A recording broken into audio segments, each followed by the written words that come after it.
प्यारे विद्यार्थियों नमस्कार। स्टडी विद स्टूडेंट्स के इस यूट्यूब चैनल पर आप सबका फिर से स्वागत है।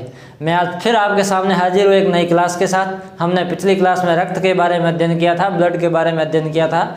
आज हम करेंगे ब्लड ग्रुप या रक्त समूह के बारे में अध्ययन। हमने पिछली क्लास में देखा था कि रक्त के संबंध में एक विशेष जानकारी दी थी विलियम हार्वे नाम के एक वैज्ञानिक ने। उन्होंने कहा था कि रक्त नलिकाओं के रूप में बहता है। उससे पहले लोग सोचते थे कि रक्त है हमारे शरीर में पूरी तरह खुली रूप में बहता है, वह खुला है, परंतु विलियम हार्वे ने जब कहा कि रक्त नलिकाओं के रूप में बहता है तो लोगों को एक बहुत बड़ी जानकारी हुई। उसके कई समय बाद जब एक व्यक्ति में रक्त की कमी आई तो एक पादरी वैज्ञानिक थे, उन्होंने उसको कुत्ते का खून चढ़ा दिया। कुत्ते का खून चढ़ाया। उन्होंने कहा कि कुत्ते का खून भी लाल है और इस व्यक्ति का खून भी लाल है, तो इसे चढ़ाकर पूरा किया जा सकता है। तो उन्होंने जब उसको कुत्ते का खून चढ़ाया तो उसकी मृत्यु हो गई। उसके कई समय बाद एक और वैज्ञानिक आए थे। उन्होंने कहा कि यदि कुत्ते का खून लाल है और इस व्यक्ति का खून भी लाल है तो इस व्यक्ति की मृत्यु कैसे हो सकती है। तो उन्होंने रक्त समूह के बारे में पूरी खोज की थी। वह वैज्ञानिक थे कार्ल लैंडस्टीनर। अर्थात कार्ल लैंडस्टीनर ने रक्त समूह के बारे में पूरा वर्गीकरण की जानकारी दी थी।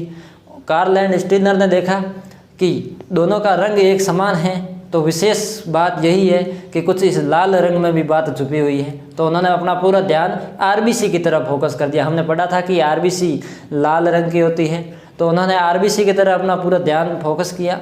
उन्होंने बताया कि रक्त की समूह है, उसमें रक्त है, इसमें आरबीसी है, इसकी सतह पर एक विशेष प्रकार का प्रोटीन पाया जाता है, एंटीजन पाया जाता है। तो सबसे पहले हम नोट करेंगे, हेडिंग लगा लेते हैं ब्लड ग्रुप्स।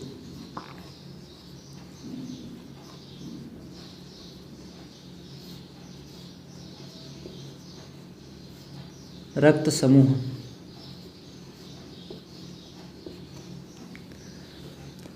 सबसे पहले नोट करते हैं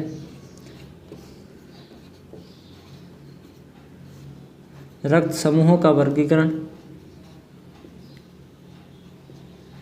किसने किया था? Karl Landsteiner.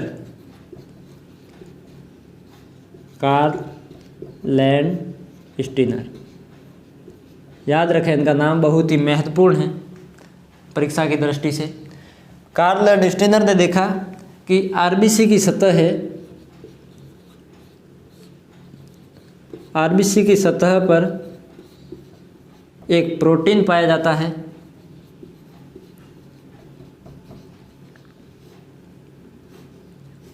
तो उसके बाद उन्होंने उसमें रक्त समूह को देखा तो उन्हें 4 प्रकार के समूह आरबीसी के प्रकार प्राप्त हुए।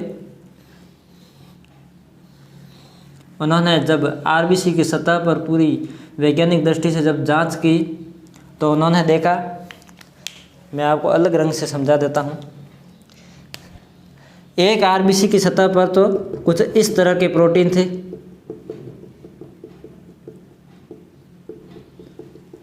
दूसरी जो आरबीसी थी उस पर कुछ इस तरह के प्रोटीन थे,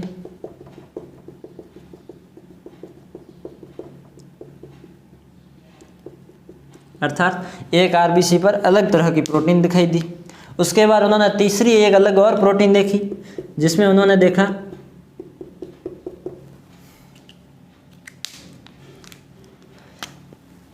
कि उसमें कुछ इस तरह के प्रोटीन हैं, अर्थात पहले एक अलग प्रोटीन थी, फिर एक अलग प्रोटीन थी, फिर उन्होंने देखा कि दोनों का एक मिश्रित रूप एक अलग आरबीसी की सतह पर प्रोटीन के रूप में दिखाई दे रहा है, और एक चौथी उन्होंने आरबीसी देखी जिस पर किसी प्रकार का कोई प्रोटीन नहीं था। तो उन्होंने इस तरह कुछ 4 तरह की प्रोटीनें देखी। उन्होंने कहा कि आरबीसी की सतह पर पाई जाने वाली इन प्रोटीन को हम एंटीजन कहेंगे। क्या कहेंगे? एंटीजन। तो आरबीसी की सतह पर पाई जाने वाली प्रोटीन को हम एंटीजन कहते हैं। इसके अलावा मैं आपको एक जानकारी देता हूँ कि प्लाज्मा की सतह पर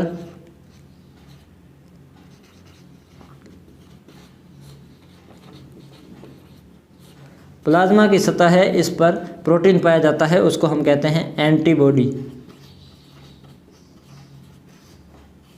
तो याद रखें, एंटीजन है ये आरबीसी की सतह पर पाया जाता है और एंटीबॉडी है ये प्लाज्मा की सतह पर पाया जाता है। उसके बाद कार्ल लैंडस्टीनर ने इनके बारे में पूरा वर्गीकृत किया तो उन्होंने देखा कि आरबीसी की सतह पर प्रोटीन पाई जाती है जिसको हम एंटीजन कहते हैं। फिर उन्होंने 4 प्रकार के रक्त समूह को 2 एंटीजन के आधार पर व्यक्त किया। उन्होंने 2 तरह के एंटीजन देखे, एक एंटीजन देखा था ए और दूसरा देखा बी। उन्होंने ये एंटीजन देख लिए, 2 तरह की प्रोटीन देखी ए और बी। इसके आधार पर इन्होंने आरबीसी में रक्त समूह को 4 भागों में वर्गीकृत किया। रक्त थे इसके रक्त समूह के 4 प्रकारों को बताया। फिर आरबीसी को हम जानते हैं, आरबीसी की सतह पर एंटीजन पाया जाता है और प्लाज्मा की सतह पर एंटीबॉडी पाया जाता है। इसके बाद हम रक्त समूह के बारे में पूरा अच्छी तरह अध्ययन करते हैं।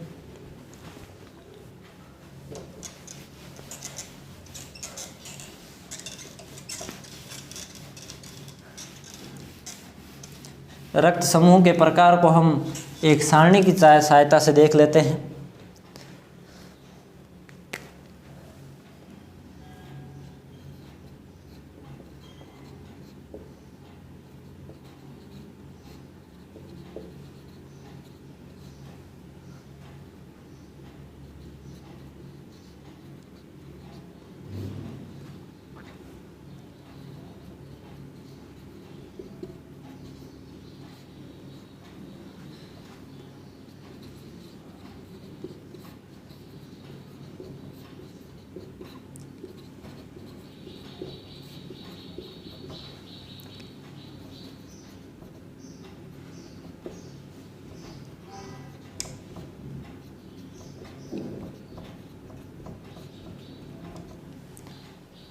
तो इसमें हम देखेंगे कि सबसे पहले रक्त समूह अलग अलग, उनके एंटीजन, फिर उनकी एंटीबॉडी, फिर हम किससे दिया जा सकता है ये रक्त और किससे लिया जा सकता है, पूरा विस्तार से पढ़ेंगे। तो सबसे पहले हम नंबर 1 पर बात करें रक्त समूह ए की। ए रक्त समूह, हम पहले इनके प्रकार लिख लेते हैं। 2 नंबर पर आता है बी, फिर आता है रक्त समूह ए बी, फिर आता है रक्त समूह ओ। यह शून्य है, जिसको बाद में सब अल्फ़ाबेट के रूप में थे तो इसको भी ओ कहा जाने लगा। तो इसमें हम बात करें रक्त समूह, तो रक्त समूह है, इसमें एंटीबॉडी है, वह रक्त समूह जो होता है वही एंटीबॉडी होती है, एंटीजन होता है, और एंटीबॉडी उसकी विपरीत होती है। तो सबसे पहले हम एंटीजन लिखें तो ए रक्त समूह है तो उसकी एंटीजन भी ए होगी। बी रक्त समूह है तो इसकी एंटीजन बी होगी।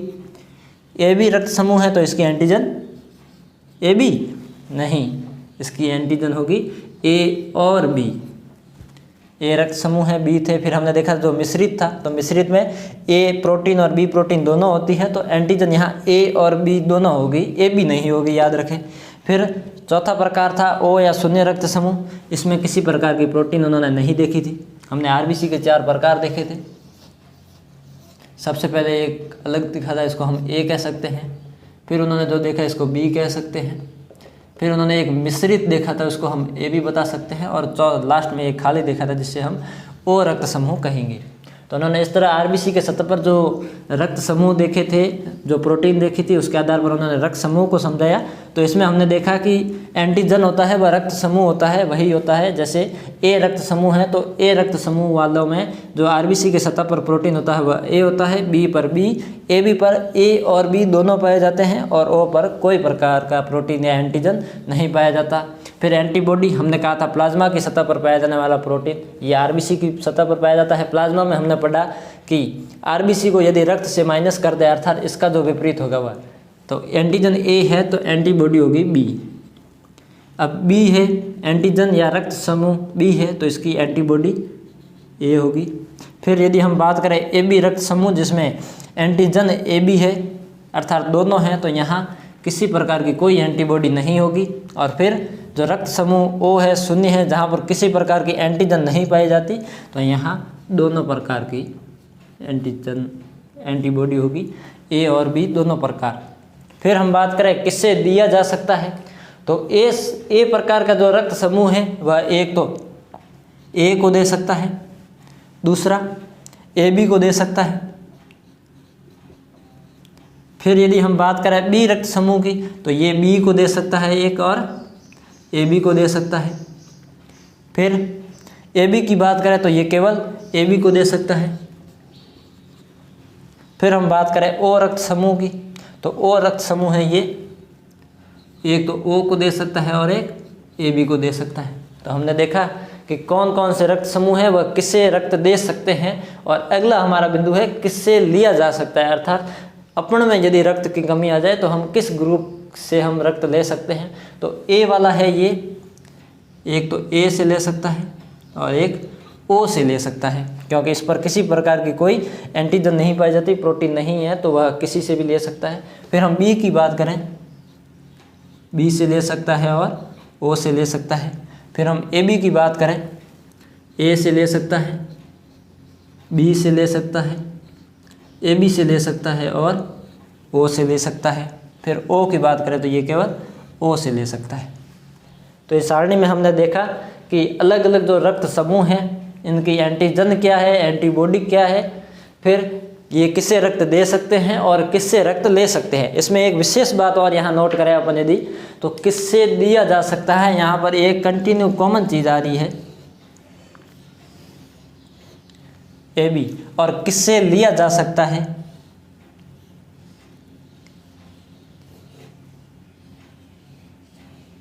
यहाँ भी ये कॉमन आ रही है।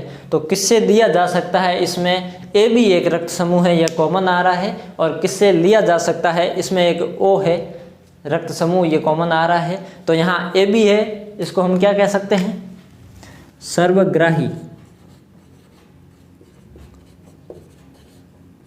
भाई ए बी रक्त समूह तो सबको दे सकते हैं, हम किसी को भी दे सकते हैं, तो ए बी को हम सबको दे सकते हैं, मतलब ए बी रक्त समूह को कोई भी ले सकता है, इसलिए ए बी रक्त समूह क्या है, सर्वग्राही। ए बी रक्त समूह को हम कहेंगे सर्वग्राही। और उधर ओ को हम क्या कहेंगे, तो ओ को हम कहेंगे सर्वदाता। सर्वदाता क्यों कहेंगे, तो किससे लिया जा सकता है, अर्थात अपन में यदि रक्त की कमी आएगी तो हम एक तो अपन स्वयं का रक्त ले सकते हैं अपने स्वयं ग्रुप वालों का, और एक ले सकते हैं ओ वालों का। तो ओ का ले सकते हैं, इसलिए हम इसको क्या कह सकते हैं, सर्वदाता। सर्वदाता कौन सा हो जाएगा, ओ रक्त समूह। तो इस सारणी को यदि हम वापस देखें, रक्त समूह ए, इसका एंटीजन ए, एंटीबॉडी इसका विपरीत बी होगा। एंटीजन यहाँ मैं आपको वापस समझा दूं, एंटीजन आरबीसी की सतह पर,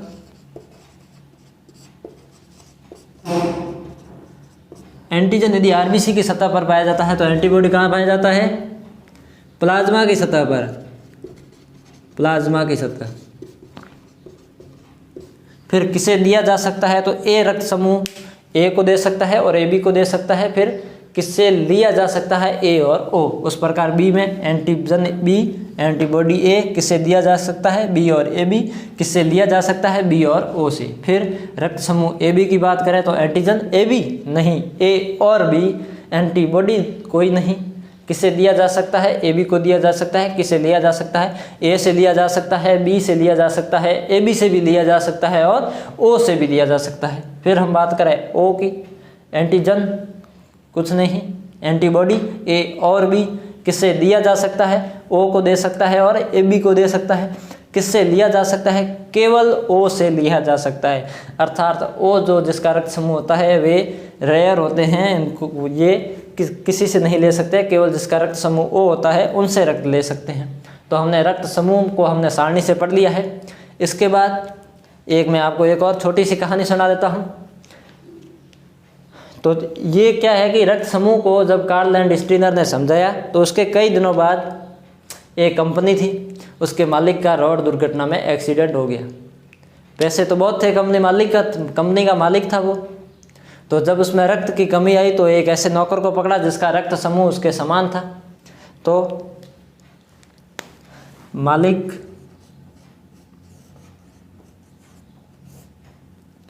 और नौकर, माना कि इसका रक्त समूह ए था, तो एक ऐसे नौकर को ढूंढा, उसको ज़बरदस्ती ले आए।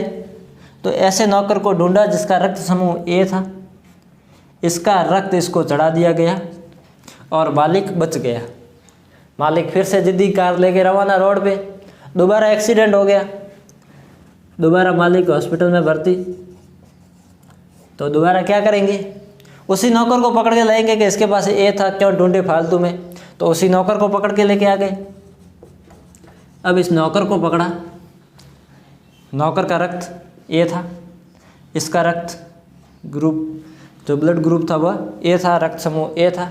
तो फिर दोबारा से क्या करेंगे, इसका रक्त चढ़ाएंगे। लेकिन जय सिया राम, ईश्वर बोल गए, इनकी मृत्यु हो गई, इनकी मृत्यु हो गई। तो इनकी मृत्यु हुई तो एक सवाल उठा कि यदि इनका रक्त समूह एक समान है तो इसकी मृत्यु कैसे हो गई। इनका रक्त समूह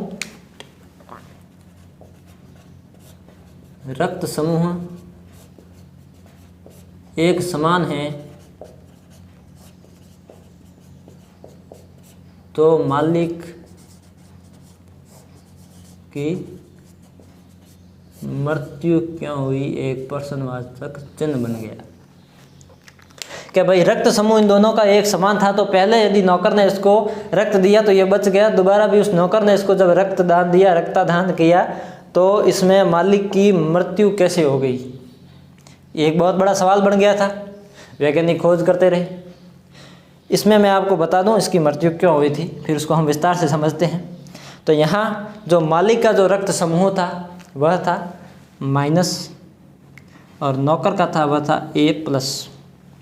तो पहली बार जब इसने इसको रक्त दिया तो इसमें इसको रक्त आ गया, लेकिन इसमें एक एंटीबॉडी का निर्माण हो गया। फिर दोबारा जब इसने रक्त दिया तो एंटीबॉडी पहले से बन चुकी थी, इसलिए फिर एंटीबॉडी में और जो ए रक्त समूह था इसमें एंटीजन में लड़ाई हुई, फिर विपरीत होने के कारण इस मालिक की मृत्यु होगी। तो यहाँ एंटीबॉडी का निर्माण हो गया था पहली बार, अर्थात हम जो प्लस वाले हैं वह जो जिसका माइनस रक्त समूह होता है उसको एक बार तो दे सकते हैं, लेकिन जब अगली बार देंगे तो उसकी मृत्यु हो जाएगी। इसमें फिर एक वैज्ञानिक थे वीनस नाम के वैज्ञानिक, और उनके एक दल ने RH कारक की खोज की थी, जिसको हम समझेंगे।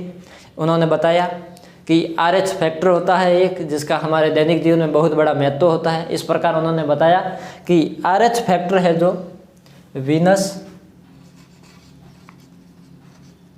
नाम के एक वैज्ञानिक ने कहा था कि RH फैक्टर या RH कारक हमारे शरीर में उपस्थित हो भी सकते हैं और उपस्थित नहीं भी या अनुपस्थित हो सकते हैं। तो ये उपस्थित भी हो सकते हैं और अनुपस्थित हो सकते हैं। इस आधार पर उन्होंने जो रक्त समूह थे 4 तरह के ए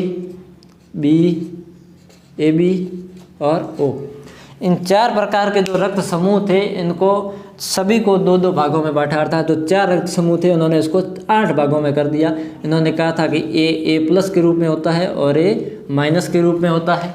बी जो रक्त समूह है ये बी प्लस के रूप में होता है और बी माइनस के रूप में होता है। ए बी रक्त समूह ए बी प्लस के रूप में होता है और ए बी माइनस के रूप में होता है। और जो ओ रक्त समूह है ये ओ प्लस के रूप में होता है और ओ माइनस के रूप में होता है।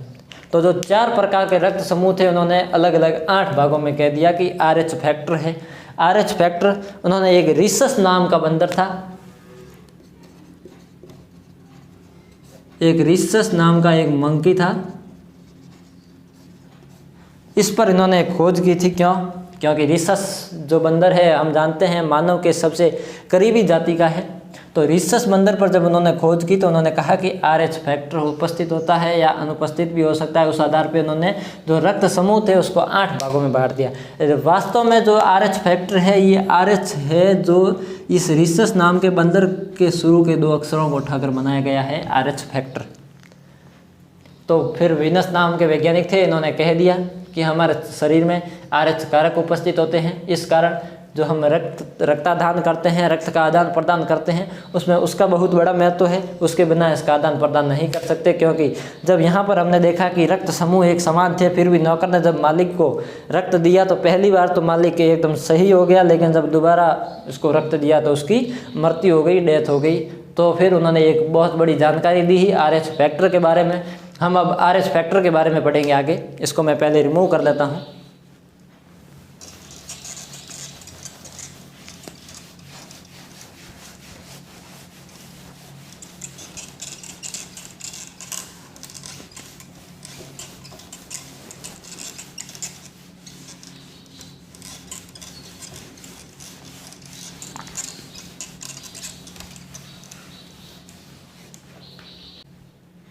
अब यदि हम बात करें कि RH कारक का हमारे दैनिक जीवन में क्या महत्व है, RH कारक का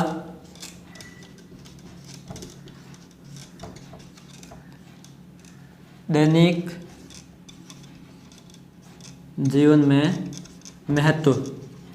अब हमारे जो दैनिक जीवन में इसमें RH कारक का क्या महत्व है इसको हम पढ़ेंगे। जो वीनस नाम के वैज्ञानिक थे उन्होंने रिसस मंकी में इसकी खोज की और बताया कि हमारे शरीर में RH फैक्टर पाया जाता है। इसके कारण जो रक्त थे इसके 4 भाग थे उसको इन्होंने 8 भागों में समझाया। फिर RH कारक का हमारे दैनिक जीवन में महत्व में यदि हम पहले पॉइंट की बात करें, पहला पॉइंट है रक्ताधान अधिक सटीक हो गया, अर्थात जो ब्लड ट्रांसफ्यूजन थी उसकी जो प्रक्रिया थी वह अधिक सटीक हो गई। पहले मृत्यु हो सकती थी देते थे तब, लेकिन जब RH कारक की बात आई, इसकी जब पूरे विस्तार से लोगों को समझ में आया तो उसके बाद रक्तादान था वह अधिक सटीक हो गया। इसको हम लिख दें रक्तादान, ब्लड ट्रांसफ्यूजन, ब्लड ट्रांसफ्यूजन रक्तदान या रुधिरादान अधिक सटीक हो गया। अब इसमें हम समझें RH नेगेटिव एक व्यक्ति है कोई, यह RH पॉजिटिव का कोई व्यक्ति है, इसको क्या रक्त दे सकता है? जी हाँ, किससे रक्त दिया जा सकता है? दिया जा सकता है यदि किसी व्यक्ति का RH कारक है, ये नेगेटिव है, RH नेगेटिव है, यह RH पॉजिटिव के व्यक्ति को रक्त दे सकता है। लेकिन यदि किसी व्यक्ति का RH कारक पॉजिटिव है, RH पॉजिटिव है, तो वह RH नेगेटिव के व्यक्ति को नहीं देता। नहीं, मैंने लिखा है यहाँ नहीं देता, मतलब दिया तो जा सकता है लेकिन व्यक्ति की मृत्यु हो सकती है। पहली बार हमने मालिक और नौकर की बात करें यदि, तो मालिक का था वह क्या था? A नेगेटिव, और नौकर का क्या था? A positive. तो हमने जब पहली बार तो इसको दिया तो वह सही हो गया, लेकिन जब सेकंड बार दिया इसको तो एंटीबॉडी का निर्माण हो गया था, इस कारण मालिक की मृत्यु हो गई थी। तो RH पॉजिटिव है वह व्यक्ति RH नेगेटिव को नहीं देता है रक्त। क्यों नहीं देता? क्योंकि इसमें एंटीबॉडी का निर्माण हो जाता है। एंटीबॉडी का निर्माण होता है तो उसके बाद क्या होता है? RH कारक व RH नेगेटिव आपस में इनकी लड़ाई होती है। जब रक्तादान होता है तो इनकी जब लड़ाई होती है तो इसमें एंटीबॉडी का निर्माण होने के कारण व्यक्ति की मृत्यु हो सकती है। इसलिए RH प्लस है जिसका RH कारक जो पॉजिटिव है वह RH नेगेटिव वाले कारक वाले व्यक्ति को रक्त नहीं देता, रुधिर नहीं देता। बहुत ही महत्वपूर्ण चीज़ है, आप याद रखें कि रक्तादान है, इसमें RH नेगेटिव वाला व्यक्ति RH पॉजिटिव को दे सकता है, लेकिन RH पॉजिटिव जो RH कारक है ये धनात्मक है, वह ऋणात्मक RH नेगेटिव वाले व्यक्ति को रुधिर नहीं देता है। क्यों? क्योंकि एंटीबॉडी का निर्माण होने के कारण व्यक्ति की मृत्यु हो सकती है। तो इसके बाद हम यदि दूसरे पॉइंट की बात करें, बहुत ही आसान है।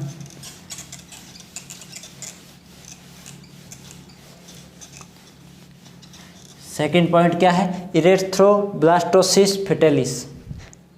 अभी तो बोला था कि बहुत ही सिंपल है, लेकिन नाम इतना मुश्किल है।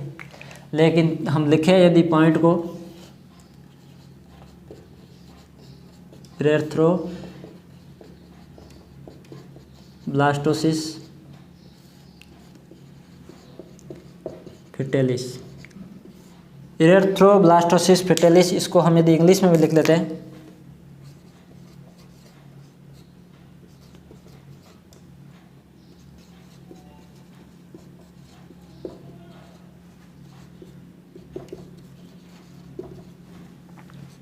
Erythroblastosis fetalis. क्या होता है इरेथ्रोब्लास्टोसिस फिटेलिस? इसमें हम यदि इसको पूरा विस्तार से समझें, माता पिता और संतान या बच्चा। तो माता पिता और बच्चा ये यदि पॉजिटिव, पिता भी पॉजिटिव तो बच्चा पॉजिटिव, RH कारक नेगेटिव, RH कारक नेगेटिव तो संतान में भी RH कारक नेगेटिव।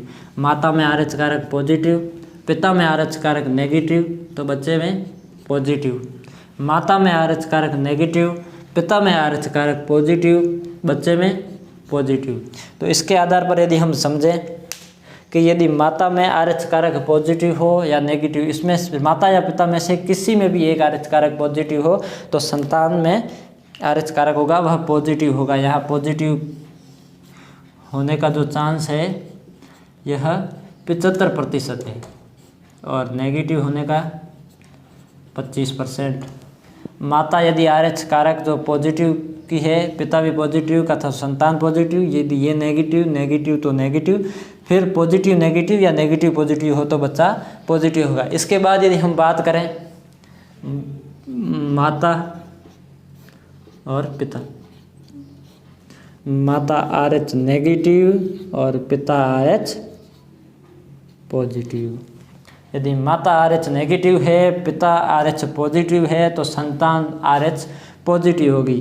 जो इसकी पहली संतान होगी, पहला बच्चा है वह स्वस्थ भी पैदा होगा और RH पॉजिटिव। फिर इसमें क्या है प्रक्रिया कि जब बच्चा माता के गर्भ में होता है तो माता RH नेगेटिव,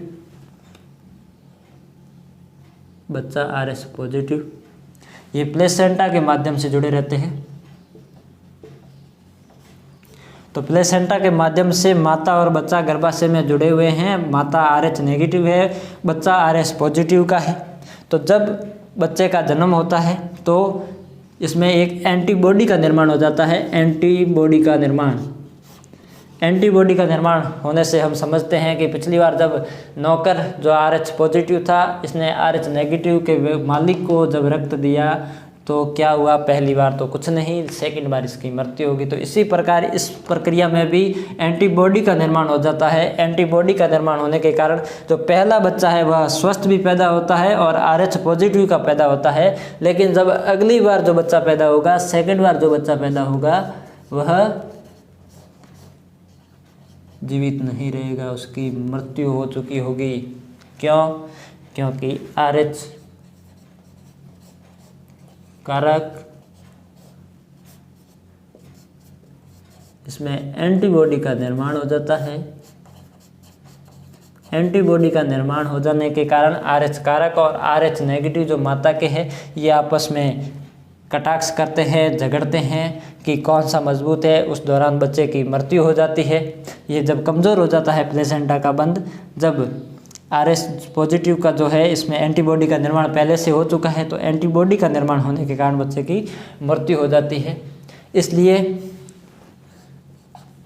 टीका लगवाया जाता है ताकि बच्चा स्वस्थ पैदा हो। तो हमने देखा आज कि रक्त समूह को हमने पूरी अच्छी तरह से समझा कि रक्त समूह किस प्रकार है। हमने पूरा विस्तार से देखा कि किसको दे सकता है, किसको ले सकता है, किससे रक्त ले सकता है, इसका एंटीजन क्या है, एंटीबॉडी क्या है। फिर वीनस वैज्ञानिक थे, उन्होंने RH कारक को समझाया था। RH कारक को हमने पूरा विस्तार से पढ़ा कि किस तरह RH प्लस है, RH माइनस है, इस तरह के जो कारक है इनको रक्त का रक्तादान किया जा सकता है, रुधिरादान किया जा सकता है। फिर हमने पहले पॉइंट में देखा कि इस कारण दैनिक जीवन में रुधिरादान है जो वह अधिक सटीक हो गया। और दूसरा पॉइंट हमने देखा इरेथ्रोब्लास्टोसिस फिटेलिस, जिसमें माता पिता और संतान में जब संतान का जन्म होता है तो उस प्रक्रिया के दौरान RH फैक्टर है वह किस तरह उपयोगी होते हैं।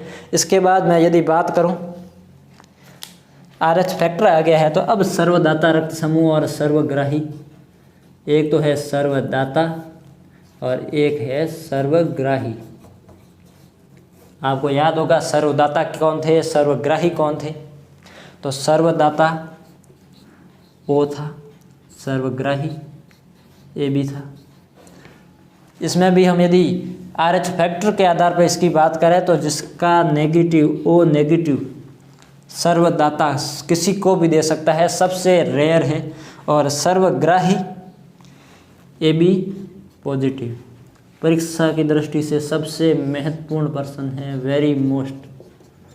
सर्वदाता ओ नेगेटिव, सर्वग्राही ए बी पॉजिटिव। यदि परीक्षा में आपके ये पॉजिटिव और नेगेटिव नहीं आए तो सर्वदाता ओ और सर्वग्राही ए बी। लेकिन वह परीक्षक यदि RH कारक को साथ में लेके यदि प्रश्न पूछ ले तो वह ज़रूर पूछेगा कि सर्वदाता ओ नेगेटिव और सर्वग्राही ए बी पॉजिटिव है।